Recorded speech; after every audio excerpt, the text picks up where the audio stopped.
ତେବେ ଗତି ଯଦି ଏକ ଜିନିଷ ହୋଇଥାନ୍ତା ଆମେ କହିପାରିବା ଯେ ଏହା ଅନେକ ପ୍ରକାରରେ ଆସେ, ମାନେ ଅନେକ ପ୍ରକାରର ଗତି ରହିଛି। ଆମେ ଆମର ଦୈନନ୍ଦିନ ଜୀବନରେ ଅନେକ ପ୍ରକାରର ଭିନ୍ନ ଭିନ୍ନ ପ୍ରକାରର ଗତି ଦେଖିଥାଉ। ଯେପରି ଏଠାରେ ଏକ ଛୁଆଟି ଦୋଳିରେ ଖେଳୁଛି, ଏହା ଏକ ପ୍ରକାରର ଗତି। ସେହିପରି ବଲ୍ଟି ଏଠାରେ ବାଉନ୍ସ ହେଉଛି, ବାରମ୍ବାର ବାଉନ୍ସ ହେଉଛି, ଏହା ଏକ ପ୍ରକାରର ଗତି। ସେହିପରି ଏଠାରେ ସି ସରେ ପିଲାମାନେ ଖେଳୁଛନ୍ତି, ଏହା ଏକ ପ୍ରକାରର ଗତି। ସେହିପରି ମାଙ୍କଡ଼ଟି ଏଠାରେ ଏକ ଡାଳରୁ ଝୁଲୁଛି, ସେ ଏକ ପ୍ରକାରର ଗତି। ସେହିପରି ଏ ଯେଉଁ ବୋଟ୍ଟି ନଈରେ ଆଗକୁ ଆଗକୁ ଯାଉଛି, ଏହା ଏକ ପ୍ରକାରର ଗତି। ଏବଂ ଏହିପରି ଏ ଲୋକଟି ସାଇକେଲ ଚଲାଉଛି, ତାହା ଏକ ପ୍ରକାରର ଗତି। ତେବେ ଅନେକ ପ୍ରକାରର ଗତି ରହିଛି।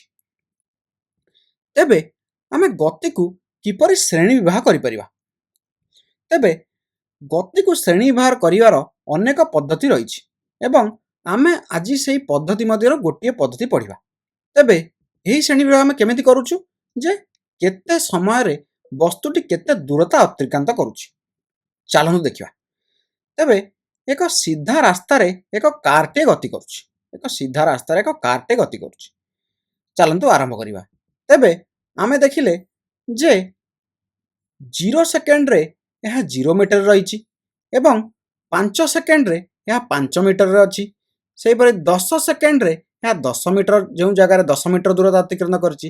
15 ସେକେଣ୍ଡରେ ଏହା 15 ମିଟର ଦୂରତା ଅତିକ୍ରାନ୍ତ କରିଛି ଏବଂ 20 ସେକେଣ୍ଡରେ ଏହା 20 ମିଟର ଦୂରତା ଅତିକ୍ରମ କରିଛି। ତେବେ ଚାଲନ୍ତୁ ଦେଖିବା ପ୍ରଥମ 5 ସେକେଣ୍ଡରେ ଏହା କେତେ ଗଲା। ପ୍ରଥମ 5 ସେକେଣ୍ଡରେ ଏହା 5 ମିଟର ଦୂରତା ଅତିକ୍ରାନ୍ତ କଲା।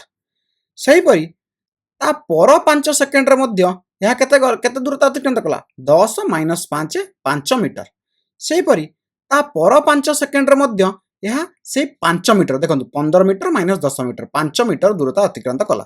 ଏବଂ ସେହିପରି ତା ପର 5 ସେକେଣ୍ଡରେ ଏହା କେତେ ଗଲା? 20 ମିଟର ମାଇନସ୍ 15 ମିଟର, 5 ମିଟର ଦୂରତା ଅତିକ୍ରାନ୍ତ କରୁଛି। ତେବେ ଏଠାରେ ଆମେ କ'ଣ ଦେଖୁଛନ୍ତି? ଗାଡ଼ିଟି ସମାନ ସମୟ ବ୍ୟବଧାନରେ ସମାନ ଦୂରତା ଅତିକ୍ରାନ୍ତ କରୁଛି। ଏହିଭଳି ଗତିକୁ ଆମେ କହିଥାଉ ଯେ ସମଗତି। ବସ୍ତୁଟି ସମଗତିରେ ଗତି କରୁଛି। ଚାଲନ୍ତୁ ଏକ ଟେବୁଲ ଡ୍ର କରି ଦେଖିବା। ଦେଖନ୍ତୁ, ଯେତେବେଳେ ସମୟ 0 ସେକେଣ୍ଡ ହୋଇଥିଲା ଗାଡ଼ିଟି 5 ମିଟର ଦୂର ଯାଇଥିଲା। ସମୟ ଯେତେବେଳେ 5 ସେକେଣ୍ଡ ଗାଡ଼ିଟି 5 ମିଟର ଦୂରତା ଅତିକ୍ରାନ୍ତ କରିଛି। ସମୟ 10 ସେକେଣ୍ଡରେ ଗାଡ଼ିଟି 10 ମିଟର ଦୂରତା ଅତିକ୍ରାନ୍ତ କରିଛି। 15 ସେକେଣ୍ଡରେ 15 ମିଟର, ସେହିପରି 20 ସେକେଣ୍ଡରେ 20 ମିଟର ଦୂରତା ଅତିକ୍ରାନ୍ତ କରିଛି। ଏବେ ଚାଲନ୍ତୁ ଦେଖିବା ଏଠି ସମୟର ବ୍ୟବଧାନ କେତେ? 0 ରୁ 5 ଭିତରେ ସମୟ ବ୍ୟବଧାନ 5 ସେକେଣ୍ଡ। ସେଇ 5 ସେକେଣ୍ଡରେ ଗାଡ଼ିଟି କେତେ ଯାଇଛି? 5 ମିଟର।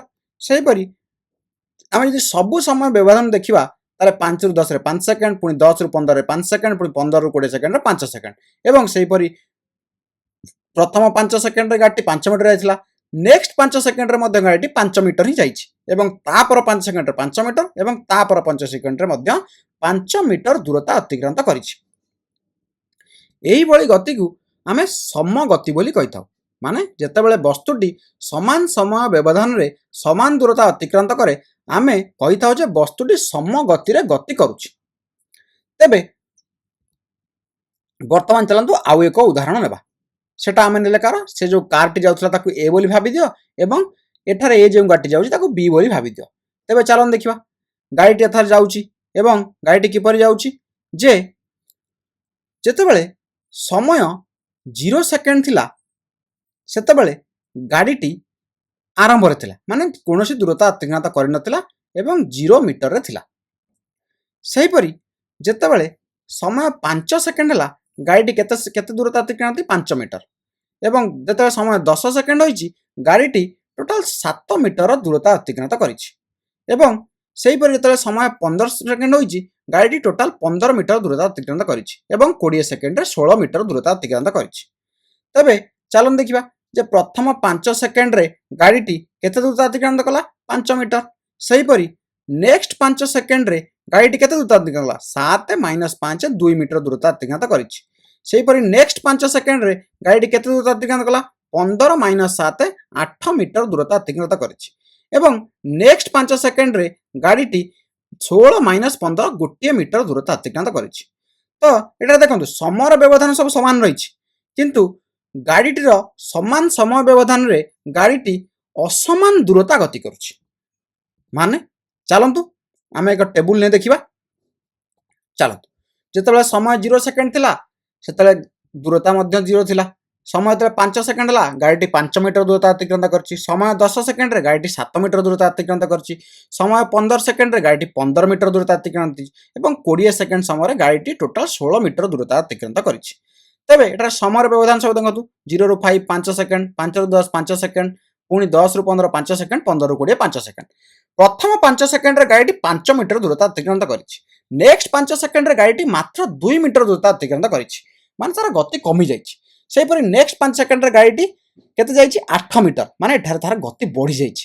ସେହିପରି ନେକ୍ସଟ 5 ସେକେଣ୍ଡରେ ଗାଡ଼ିଟି ମାତ୍ର 1 ମିଟର ଦୂରତା ଅତିକ୍ରାନ୍ତ କରିଛି ଏବଂ ଆମେ କହିପାରିବା ଯେ ଏଠାରେ ଗତିଟି ଗାଡ଼ିର ବହୁତ କମି ଯାଇଛି। ତେବେ ଏଠାରେ କ'ଣ ହେଲା ଦେଖନ୍ତୁ, ପ୍ରଥମ 5 ସେକେଣ୍ଡରେ 5 ମିଟର, ନେକ୍ସଟ 5 ସେକେଣ୍ଡରେ 2 ମିଟର, ନେକ୍ସଟ 5 ସେକେଣ୍ଡରେ 8 ମିଟର, ନେକ୍ସଟ 5 ସେକେଣ୍ଡରେ 1 ମିଟର। ତେବେ ଆମେ ଏଠାରେ ଦେଖୁଛନ୍ତି ଯେ ଗାଡ଼ିଟି ସମାନ ସମୟ ବ୍ୟବଧାନରେ ଅସମାନ ଦୂରତା ଅତିକ୍ରାନ୍ତ କରୁଛି। ତେବେ ଏହିଭଳି ଗତିକୁ ଆମେ କ'ଣ କହିଥାଉ? ଏହିଭଳି ଗତିକୁ ଆମେ ଅସମ ଗତି ବୋଲି କହିଥାଉ। ଚାଲନ୍ତୁ ଏହି ସାରଣୀଟିକୁ ଦେଖିବା। ଏଠାରେ ଆମେ ଏ ପ୍ରଥମେ ଯେଉଁ କାରଟି ଯାଉଥିଲା ତାକୁ ରଖିଛନ୍ତି ଏବଂ ବି ତାକୁ ମଧ୍ୟ ରଖିଛନ୍ତି। ଦେଖନ୍ତୁ ଏଠାରେ ସମୟର ବ୍ୟବଧାନ କ'ଣ ଅଛି? ଲେଟ୍ସ ଏଥା ଦେଖାଇଦେଲେ 2 ସେକେଣ୍ଡ 2 ସେକେଣ୍ଡ 2 ସେକେଣ୍ଡ ଏବଂ ଏଠାରେ କ'ଣ ହୋଇଛି ଯେ ସମୟର ବ୍ୟବଧାନ ସବୁଠି ସମାନ ରହିଛି ଏବଂ ଏଠାରେ କ'ଣ ହୋଇଛି ଗାଡ଼ିଟି 0 ରୁ 8 8 ମିଟର, ତାପରେ 8 ରୁ 16 ପୁଣି 8 ମିଟର, ପୁଣି ନେକ୍ସଟ 2 ସେକେଣ୍ଡରେ 8 ମିଟର, ପୁଣି ନେକ୍ସଟ 2 ସେକେଣ୍ଡରେ 8 ମିଟର। କିନ୍ତୁ ତାମାନେ ଆମେ କ'ଣ ଦେଖିଲେ ଯେ ସମାନ ସମୟ ବ୍ୟବଧାନରେ ଗାଡ଼ିଟା ତାର ସମାନ ଦୂରତା ଅତିକ୍ରାନ୍ତ କରିଛି। ସେହିପରି ଏଠାରେ ଦେଖନ୍ତୁ ଯେ 2 ସେକେଣ୍ଡରେ ପ୍ରଥମେ ଗାଡ଼ିଟି ଯାଇଛି 8 ମିଟର, ନେକ୍ସଟ 2 ସେକେଣ୍ଡରେ ଗାଡ଼ିଟି ଯାଇଛି 12 ମିଟର, ନେକ୍ସଟ 2 ସେକେଣ୍ଡରେ ଗାଡ଼ିଟି ଯାଇଛି 15 ମିଟର ଏବଂ ନେକ୍ସଟ 2 ସେକେଣ୍ଡରେ ଗାଡ଼ିଟି ଯାଇଛି କେତେ 5 ମିଟର। ଦେଖନ୍ତୁ ଏଠାରେ ଏ ଦେଖନ୍ତୁ ଏ ରେ କ'ଣ ହୋଇଛି ଯେ ଗାଡ଼ିଟି ସମାନ ସମୟ ବ୍ୟବଧାନରେ ସମାନ ଦୂରତା ଅତିକ୍ରାନ୍ତ କରୁଛି, କିନ୍ତୁ ଏଠାରେ କ'ଣ ହୋଇଛି ବି କେସ୍ରେ ଯେ ସମାନ ସମୟ ବ୍ୟବଧାନରେ ଗାଡ଼ିଟି ଅସମାନ ବା ଅସମ ଦୂରତା ଅତିକ୍ରାନ୍ତ କରିଛି। ତ ଏଟାକୁ ଆମେ କ'ଣ କହିବା? ଅସମ ଗତି। ଦେଖନ୍ତୁ ଦୂରତାଠାରେ କ'ଣ ଅଛି? ଅସମାନ ଦୂରତା। ତ ଏଟାକୁ ଯେଉଁଠାରେ ପ୍ରଥମ ଏ କେସ୍ରେ କ'ଣ ହେଲା ସମାନ ସମୟରେ ସମାନ ଦୂରତା ଅତିକ୍ରାନ୍ତ କରୁ, ତାକୁ ଆମେ କହିଲେ ସମଗତି। ସେହିପରି ବି କେସ୍ରେ କ'ଣ ହେଲା ସମାନ ସମୟ ବ୍ୟବଧାନରେ ଗାଡ଼ିଟି ଅସମାନ ଦୂରତା ଅତିକ୍ରାନ୍ତ କରୁଛି ଏବଂ ତାକୁ ଆମେ କହିବା ଅସମ ଗତି।